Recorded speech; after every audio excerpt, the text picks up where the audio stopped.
Meanwhile, lawmakers in Albany are floating with the idea of requiring residential parking permits in New York City. So the goal would be to allow people to park in their own neighborhoods and also generate some revenue for the city. Yeah, well, not everyone's real happy about this suggestion, nor confident it's going to work.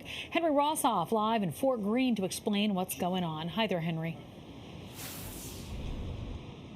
Hi, Tamsin. Yes, the reaction to this has been swift. It's all part of the budget battle and the so-called one House proposal where state lawmakers are throwing out ideas they want included in the budget. Well, this one, as you mentioned, would look at residential streets like this that tend to be crowded with cars and try and make sure to reserve those spots, especially overnight, for the people that live here. But essentially, they would do it by taxing something that has historically been free in the city.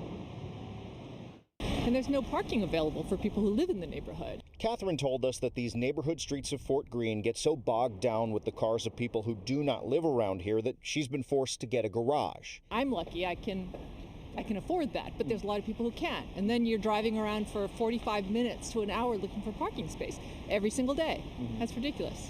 She supports the idea of residential parking permits to keep neighborhood spots for neighbors. If Albany gives the city permission to do this, it might first implement something like Queens Councilwoman Lynn Shulman's pilot program to bring parking permits to Kew Gardens. Supposed to do is to make sure that the residents of the community have a space where they can park where they live. But other lawmakers have been quick to push back against the idea, with Brooklyn Councilman Justin Brannan tweeting, we never asked for this. Staten Island Councilman and Republican Minority Leader Joe Borelli is skeptical the plan will come together. I guess all these woke progressives don't like cars unless it's their car and their parking spot.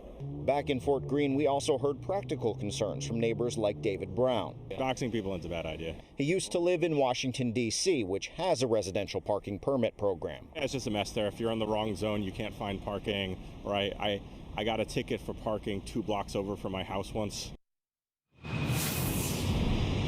And we just learned within the last hour, with some documents being released up in Albany, that the city would not actually even be able to keep money from a program like this as lawmakers envision it. It would all go to funding the MTA. So no word yet on what the governor thinks of this plan. She has her own MTA funding plan. No word on what city lawmakers think, although I would guess that they're not as thrilled with it because the city's not keeping the money. So a lot of moving pieces here, a lot of negotiating to be done before this becomes a reality. Live in Fort Greene, Henry Rossoff, Pix 11 News.